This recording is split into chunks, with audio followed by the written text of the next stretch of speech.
Émotionnel ou rationnel? En accord ou à l'opposé? Les rencontres de l'heure.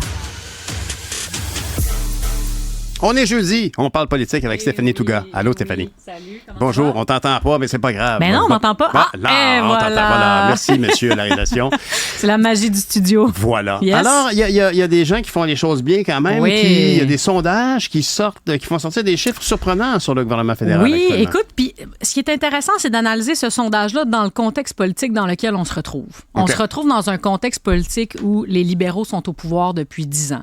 Dans un contexte politique où là, il y a 2 partiels en ce moment, une au Québec, une au Manitoba. Puis ce sondage-là, donc, qui a été commandé par l'IEDM, chez la firme Ipsos, illustre essentiellement un mécontentement généralisé en ce qui a trait des finances publiques, en matière d'économie, en matière de taxation, en matière d'impôts. Fait que tout sur le plan de l'économie et de la fiscalité. Les libéraux accusent des retards importants, des revers, importants. On parle d'à peu près 7 Canadiens sur 10, fait que 70 % de la population qui se disent insatisfaits au niveau de la responsabilité et de la transparence. À peu près un nombre assez similaire, donc 7 sur 10 qui disent qu'on paye trop d'impôts et qu'on ne reçoit pas assez de services donc, pour les montants qui sont envoyés vers Ottawa.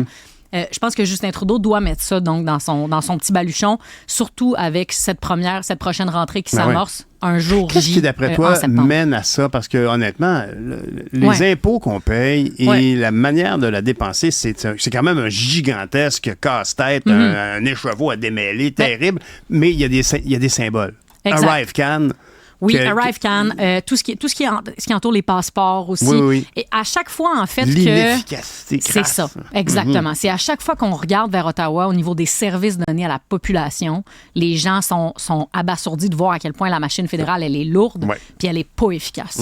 Je veux dire, moi, j'ai demandé des passeports pour mes enfants là, il y a pas si longtemps. Ça m'a pris 6 mois à avoir mes passeports. Il a fallu que j'appelle à 3 reprises. Pourtant. La crise est derrière nous dit-on. Et pourtant, ça a pris quand même 6 mois à avoir des passeports. Es-tu sûr que c'est tes enfants? Je te jure, c'est les miens. Je te jure, c'est les miens. Mais donc, ce sondage-là, ce qui est intéressant, c'est aussi de constater qu'il y a un an, à pareille date, les indicateurs étaient, évidemment, les Canadiens, la population, on trouve toujours qu'on paye trop d'impôts pour les services qu'on reçoit. C'est un peu standard. Mais là, les indicateurs montrent que c'est à la hausse. Les gens sont de plus en plus insatisfaits avec la gestion des finances publiques et avec le montant qu'ils envoient vers Ottawa. Ça coûte cher se loger, ça coûte cher se nourrir. Puis si en plus, on a l'impression de ne pas en avoir pour notre argent, ça va vraiment, vraiment coller à la peau de Justin Trudeau. Et ça sert qui? Pierre Poilievre. Bien évidemment, à toujours une solution baguette magique à tes problèmes complexes. C'est le même phénomène là, actuellement quand on voit Trump qui casse du sucre sur le dos de Kamala Harris ou Joe Biden. C'est tout le problème, c'est tout à cause d'eux autres, comme si c'était simple. Puis un peu partout sur la planète, c'est ce genre de mouvement-là qu'on observe aussi. Des mouvements, donc, des formations politiques qui ont été longtemps dans l'opposition et qui disent les gouvernements, ils vous ont trahi, ils ont mal dépensé, ils ont mal géré vos finances publiques. Comme tu le dis, on le voit aux États-Unis, on le voit au Canada, on l'a vu en France. Toi et moi, on a parlé beaucoup de politique française. Un peu, c'est assez ça similaire. Ça manque d'ailleurs. On va en reparler. On n'a pas de premier ministre toujours en France. On en reparlera à ce moment-là. Vrai, oui. Mais donc, je pense que ça sert bien un Pierre Poilievre qui dit defund la CBC, par exemple, où on devrait arrêter d'avoir des monopoles d'État au Canada. C'est le genre de choses où on devrait investir tout notre argent dans la crypto-monnaie. Pas tout notre argent, je le caricature, mais quand même. Donc, vraiment, là, ça sert un personnage comme ça qui est très, très branché sur la population, qui est populiste au sens propre du terme, là, au sens littéral du terme, donc qui essaie d'être branché sur les besoins de monsieur, madame, tout le monde. Mais c'est drôle parce que tu dis ça maintenant, aujourd'hui, parce que je me souviens d'avoir ouvert la semaine, en fait non, c'était mardi, parce que j'avais eu une entrevue avec Pierre Paulus, Parti conservateur, puis il y a des gens qui m'avaient parlé de l'entrevue, puis qui trouvaient que je faisais bien de talonner les conservateurs sur la question climatique. Ils n'en ont pas de proposition. Mais par contre, la personne disait, oui, c'est vrai qu'ils n'ont pas de proposition, mais c'est pas si important pour moi. La personne me disait ça parce que moi, dans la vie, j'arrive pas.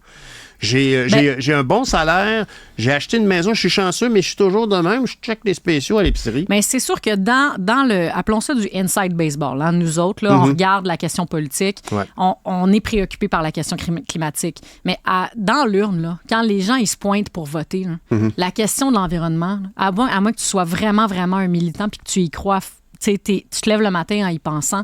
C'est assez loin dans les intentions de... C'est pas ça qui fait la différence de pour qui tu vas voter.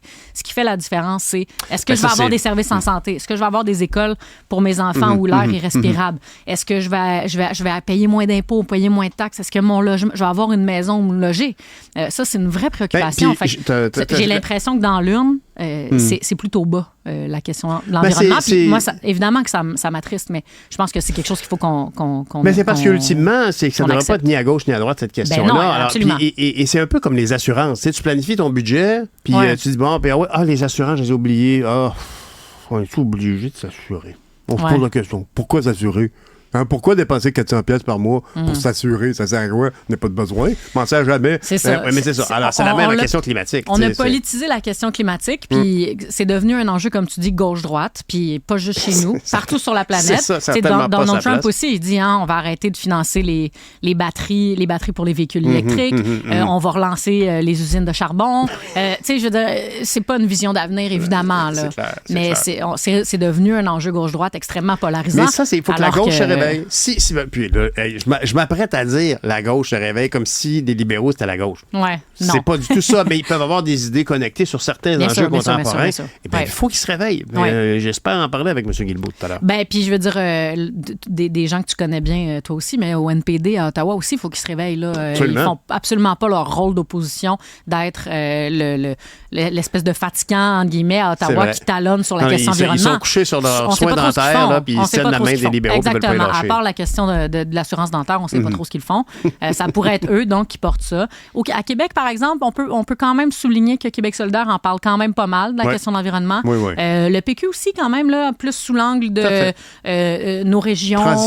Transition juste. Tout à fait. Donc, il y a quand même, du côté de Québec, quand même plus d'appétit pour parler d'environnement, alors que du côté d'Ottawa, c'est franchement peu intéressant. Et tout ce temps-là, M. Poilievre s'amuse à accuser le NPD a accusé le Bloc de complicité perpétuelle. Je ne sais pas si on peut l'avoir, cette publicité-là. Cette semaine, donc, le Parti conservateur du Canada a fait une missive. Il a envoyé une couple de publicités pour s'en prendre à Jagmeet Singh en disant « T'es un vendu. T'es un vendu. T'es en train de soutenir Justin Trudeau. T'es en train de soutenir Justin Trudeau alors que les Canadiens ne veulent plus de lui. Dans le fond, tu restes main dans la main avec Justin Trudeau parce que tu as hâte d'avoir ta pension. Il dépeigne comme un gars très, très... des Poilievres? C'est quoi l'intérêt des conservateurs? Il est là, l'intérêt de Pierre Poilievre, c'est la partielle au Manitoba. Donc, le nom de la circonscription, c'est Elmwood Transcona, qui était donc NPD. Et les conservateurs ont l'œil sur cette circonscription. Donc, c'est ça l'intérêt en ce moment, c'est de dire les libéraux et les NPD, c'est toute la même gang, c'est des pas bons, votez pour nous. Et c'est comme ça qu'ils se Parce qu'effectivement, le Manitoba, ils ont des chances quand même. Tous les courants politiques existent au Manitoba, alors que à ma grande surprise, comme on s'en est parlé, puis j'ai même référé notre conversation avec M. Paulus sur le fait que moi, je pense que l'underdog, qu'on peut dire, dans la salle est mort Verdun. Ce sont les conservateurs? Oui, puis je dis pas qu'ils vont gagner du tout, mais d'après moi, ils vont faire de meilleurs chiffres qu'on pense en général. Mais dans Winnipeg, c'est pour ça qu'ils bûchent tant que ça sur le NPD. Exactement, puis il y a de l'espace. Il y a de l'espace pour que les conservateurs remportent cette circonscription-là, notamment parce que leur candidat conservateur, c'est un syndiqué, un ouvrier. Non. Oui. Donc, ils se reconnectent sur cette base-là. Ils se reconnectent sur, et là, je vais utiliser avec un gros guillemets, le vrai monde. Ils se reconnectent sur des gens qui n'arrachent, puis des gens, les travailleurs, puis des gens qui ça rend leur discours authentique. Alors que... normalement, c'est le lunch. Ils viennent manger le lunch du NPD. Bien sûr. Mais ça, c'est vraiment important. Oui, est-ce que c'est un mouvement qu'on voit dans les mouvements conservateurs ou républicains aux États-Unis de se rapprocher? En France, on en a parlé, toi et moi. La classe ouvrière qui était traditionnellement derrière Jean-Luc Mélenchon, donc la France insoumise, ou derrière les communistes, là, elle leur a complètement tourné le dos. Puis dans une grande majorité, vote maintenant pour le Front national de Marine Le Pen. La classe ouvrière aux États-Unis aussi s'est beaucoup tournée vers Donald Trump. Oui, mais à mon sens, un peu par association, ou comme si on leur avait fait un bon pitch de vente, mais que là, il y a quelqu'un qui émane des milieux syndiqués. Exact. C'est ça que je trouve qui est déterminant. C'est vraiment il me semble intéressant. que j'ai pas vu ça souvent au Canada. On voit pas ça souvent, tout à fait. Mais je trouve que c'est en parfait alignement avec le fait que les gens trouvent, la population, bon an, mal an, trouve que les élites sont déconnectées de leurs besoins, de leurs préoccupations, qu'ils en arrachent, on y revient, qui payent trop d'impôts, que l'argent qu'ils envoient vers les gouvernements, ils en reçoivent pas assez pour leur argent, puis que les temps sont durs, et se tournent vers une alternative qui est populiste, qui est branchée sur leurs préoccupations. Et Pierre Poilievre, il sait trop bien. Puis on se rappellera qu'en Angleterre, c'est le phénomène inverse. Oui. C'est-à-dire que c'est le même phénomène, mais avec un résultat inversé, parce que l'alternative au gouvernement en place, était le Labour, donc Labour la Party. gauche, tout à fait. Centre-gauche, disons. C'est un parti qui s'est recentré, mais oui, tout à fait, tu as raison. C'est plutôt l'anomalie versus la tendance générale. Est-ce que tu te lances... Parce que là, nous, on commence la semaine prochaine. On va commencer des entrevues avec les candidats dans la salle Aymar-Verdun. Alors, d'après toi, les enjeux... Parce que moi, j'ai bien de la difficulté. Puis tu les reçois tous? C'est super, oui, ça. c'est ça. Bien. Puis de façon méthodique, on va essayer de le regarder toujours, tu sais, comme le même temps. Puis il va falloir aussi, bien évidemment, que Peux-tu m'asseoir dans un coin puis écouter? Parce que ça va m'intéresser. Ah, ben écoute, parce que là, la question, c'est la nature de cette circonscription-là. Parce que... moi, je peux dire qu'en tant que politicien, j'ai été surpris par des changements démographiques que je n'avais pas remarqués parce que je restais là depuis des années, depuis 25 ans. Donc, ultimement, il y a des choses que tu prends pour acquises un peu. Ouais. Alors, du côté de la salle Aymar-Verdun, tant qu'à moi, c'est un comté un peu... C'est peut-être, comment se dirais-je, le comté le plus winnipegois, dans le sens que c'est un comté intéressant, la cohabitation, la gentrification récente. Gentrification, tout à fait. Cohabitation anglo-franco, tout à fait. Quand même un bon pourcentage d'immigration aussi. Communauté culturelle très importante, communauté sikh très importante. Ah, c'est vrai, tout à fait. Donc, c'est quand même un siège qui a été longtemps acquis donc dans la salle Aymar-Verdun aux libéraux. Exact. Et là, ça reste là. Mettons que l'élection avait lieu demain, probablement que les libéraux l'emporteraient à nouveau.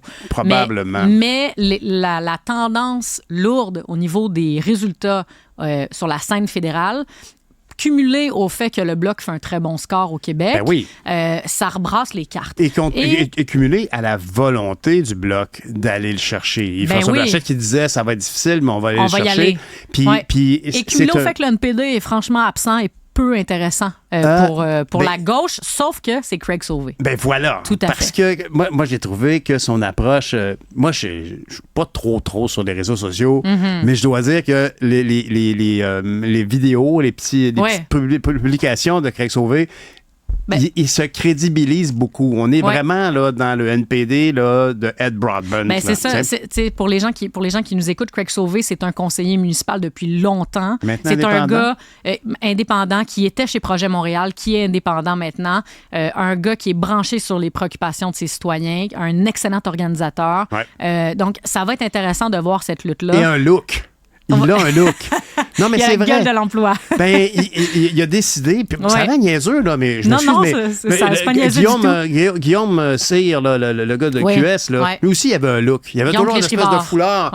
Alors, ici, c'est frappant. Là, il y a sa casquette. Son petit chapeau, tout à fait. Petite casquette, il l'a sur sa pancarte. Puis il apporte. Ça a l'air niaiseux, mais c'est comme la canne de Jack en 2011. Non, c'est pas niaiseux du tout. C'est quelque chose qui fait qu'on le reconnaît, qui se distingue. Une signature. Oui, c'est ça. Fait que sur le plan de l'organisation, sur le plan de la communication, puis sur le plan de la connaissance de son milieu, ce gars-là, c'est vraiment une belle candidature. C'est pas un parachuté. C'est vraiment le gars du coin qui permettrait au NPD peut-être d'aller chercher enfin, j'ai envie de dire pour eux, un deuxième siège au Québec. Parce que pauvre Alexandre Boulris qui est tout seul. Moi, je trouve pas qu'il est pauvre, Alexandre Boulris. Il s'est peinturé tout seul dans les coins, Alexandre Boulris. J'ai proposé. Ce que je veux dire par là, c'est qu'il est quand même seul, contre vents et marées, le seul Québécois du NPD à Ottawa. Donc, j'imagine qu'il cherche un ami. C'est ça, je veux dire. Oui, peut-être. Mais honnêtement, tant qu'à moi, Craig Sauvé a beaucoup apporté. Puis si je ne me trompe pas, il était l'adjoint de la députée des Néo-démocrates de l'époque, Hélène Leblanc. De souvenance, il travaillait dans son bureau. Mais Alexandre, honnêtement, s'il est seul aujourd'hui, écoute, j'ai beaucoup fait. Là. J'ai même proposé qu'il devienne le chef de la section Québec, voté par les membres. Puis il a dit non. J'ai proposé une ligne de parti pour le Québec seulement, c'est-à-dire qu'on peut agree to disagree. Ouais. Hein, sur des points de vue, là, par exemple, en termes de laïcité ou quoi que ce soit, qui serait la clause non-obstant québécoise à l'intérieur du parti. Ouais. C'était non. Mais j'ai envie de dire que là, depuis 4 ans, s'il est tout seul, peut-être qu'il cherche un ami et peut-être que ce sera Craig Sauvé. Qui sait? Possible. Qui sait? Ce sera peut-être Craig Sauvé. Ou il y aura un nouveau collègue bloquiste. Ah, absolument. Merci beaucoup, Louis-Philippe Stéphanie. Sauvé. Salut. Merci, salut.